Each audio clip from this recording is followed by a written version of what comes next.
Panitia khusus atau Pansus Angket Haji DPR mengendus adanya indikasi korupsi dalam penyelenggaraan haji tahun ini. Anggota Pansus Lulu Nur Hamidah mengatakan indikasi ini pada pengalihan kuota haji reguler ke haji khusus.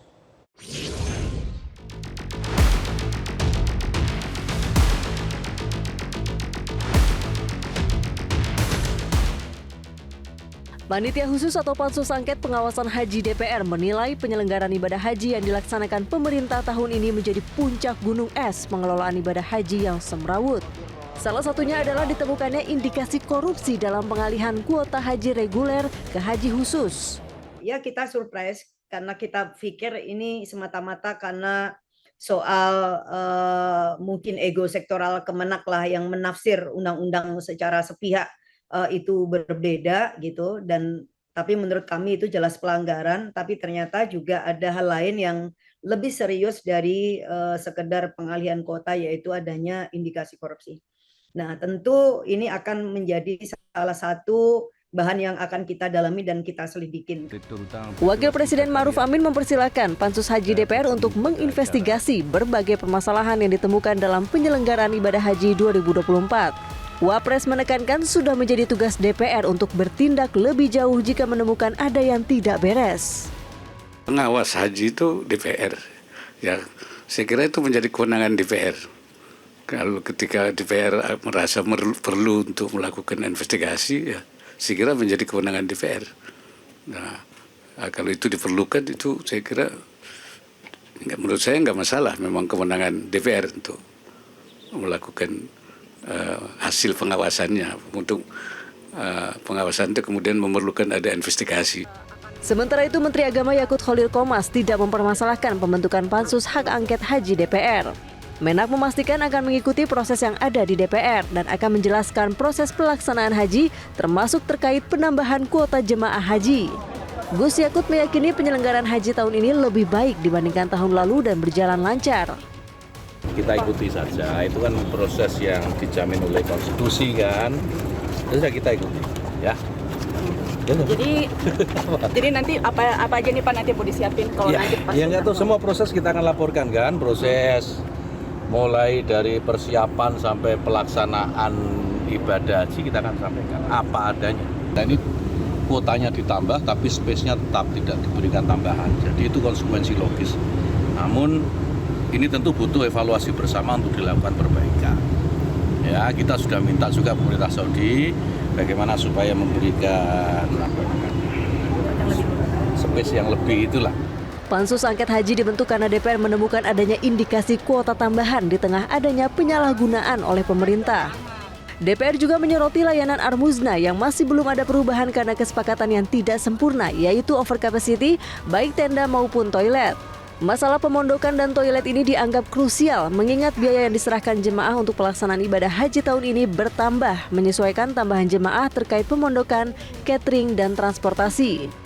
Pansus Angket Haji ini dibentuk sekaligus untuk mengevaluasi kebijakan yang ada dan memberikan rekomendasi guna meningkatkan kualitas pelayanan haji serta efisiensi dan transparansi dalam pengelolaan dana haji. Tim Liputan Metro TV. DPR lewat rapat paripurna mengesahkan pembentukan Pansus Haji 2024. Lalu kapan Pansus mulai bekerja untuk menyelidiki berbagai permasalahan yang ditemukan dalam penyelenggaraan ibadah haji 2024? Kita akan tanyakan langsung kepada anggota Pansus Pengawasan Haji DPR RI, Maman Imanul Haq. Kang Maman, selamat sore. Sore, Mas Kevin. Ya, terima kasih atas waktunya, Kang Maman. Kang Maman, kapan nih Pansus DPR akan mulai memanggil pihak-pihak terkait untuk menjelaskan mengenai penyelenggaraan haji 2024? Iya, sesuai amanat konstitusi dan diputuskan di paripurna bahwa di masa reses kami ini Pansus akan mulai bergerak.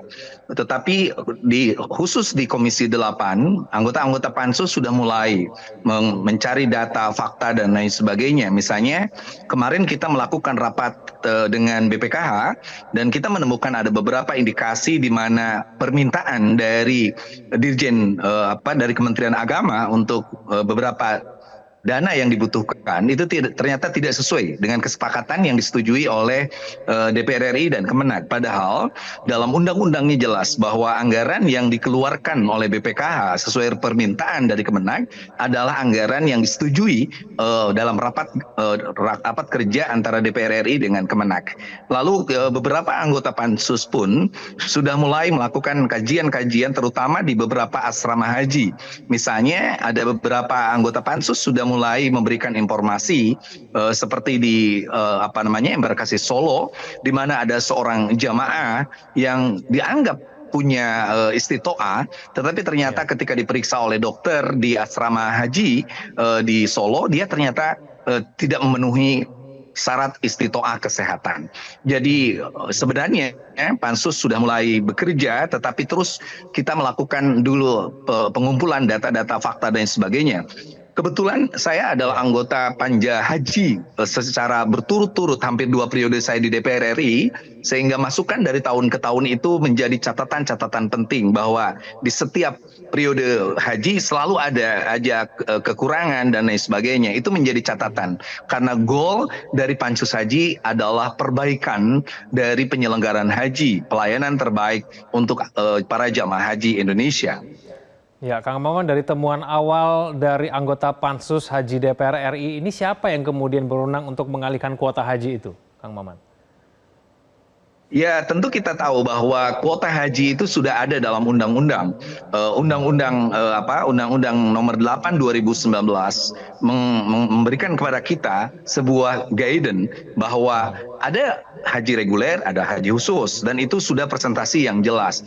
Maka ketika ada tambahan 20.000 kuota yang seharusnya diberikan kepada haji reguler yang sudah nunggu begitu lama, kita melihat ada indikasi pengalihan itu kepada haji khusus, dan ini yang akan menjadi catatan bagi kami. Bagaimana mungkin prinsip-prinsip atau asas penyelenggaraan haji seperti yang ada dalam pasal 2-nya tentang transparansi, akuntabilitas, dan juga nilai-nilai yang harus ada koordinasi dengan DPR RI, ternyata itu tidak dilakukan. Sehingga ketika penyelenggara haji dalam konteks ini adalah Kementerian Agama mengalihkan kuota itu ke haji khusus tanpa ada informasi dan lain sebagainya, ini yang menjadi pertanyaan bagi kita, ada apa? Kenapa tidak kepada haji reguler?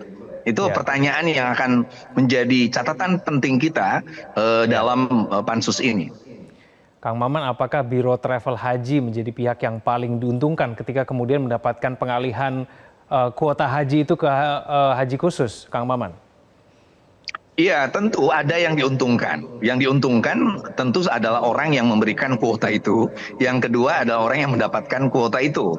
Padahal ada jamaah yang reguler yang nunggu begitu lama, yang seharusnya dia bisa berangkat dengan penambahan kuota itu tidak bisa berangkat.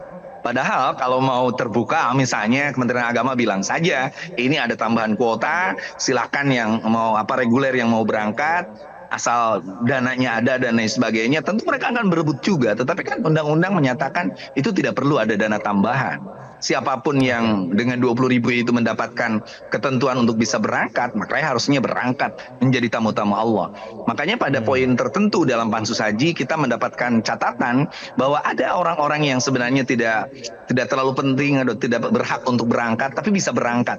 Nah, kita akan pertanyakan dalam kapasitas apa dia berangkat, bagaimana nilai kapabilitasnya, kemanfaatnya aja dan lain sebagainya.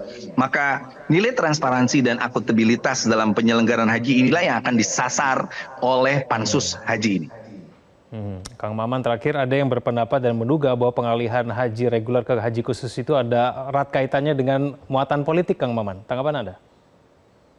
Ya, sekali lagi saya sudah sangat sering atau hampir tiap tahun ya menjadi panja pengawasan haji.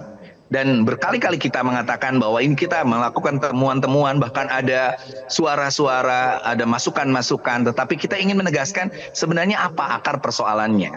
Nah, ketika Pak Muhaimin Iskandar sebagai wakil DPR RI bidang Kesra pada tahun kemarin memberikan kebijakan bahwa Panwas tidak boleh menyatu dengan Kemenag, kita punya media sendiri, kita punya penginapan sendiri, sehingga kita pengawasannya lebih mandiri, baru deh kita menemukan begitu banyak kekurangan-kekurangan itu dan keluhan dari jamaah. Pada tahun kemarin misalnya saya jalan dengan pimpinan DPR, bagaimana ada orang meninggal di depan kita hanya karena dia antri di toilet. Seperti itu. Ya. Oke lah kalau antri di toilet sekitar 5 menit, no problem. Saya tanya ada yang antri udah sampai beberapa jam Baik. dan lain sebagainya. Begitu pula di kemah-kemah yang over capacity, makanan-makanan yang tidak layak dan lain sebagainya. Sekali lagi, ini adalah cara kita untuk memperbaiki layanan terhadap jamaah haji dan mengurangi risiko tentang adanya orang yang memanfaatkan jamaah haji sebagai sapi perah yang mengambil keuntungan. Jangan jadikan tamu Allah sebagai komoditas untuk kepentingan sendiri. Kang Maman Imanul Haq, terima kasih sudah bergabung bersama kami di Prime Time News. Selamat sore, Kang. Jelajahi cara baru mendapatkan informasi. Download Metro TV Extend sekarang.